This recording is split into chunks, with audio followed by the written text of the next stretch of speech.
தொட்டுக்கிட்டா ஓடி போகும் காய்ச்சலடி போதை என்பது ஒரு பாம்பு விஷம்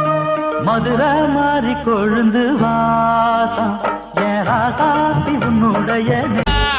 வேலைய காக்கும் அந்த நல்லையப்பர் சாமி வேலையாயிருப்பான் நீ விரும்பி வந்தா சாமி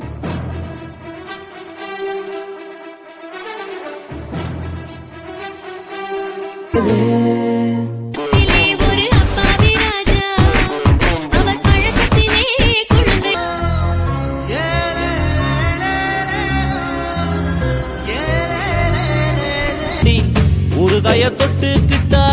ஓடி போகும் காய்ச்சலடி போதை என்பது ஒரு பாம்பு விஷம்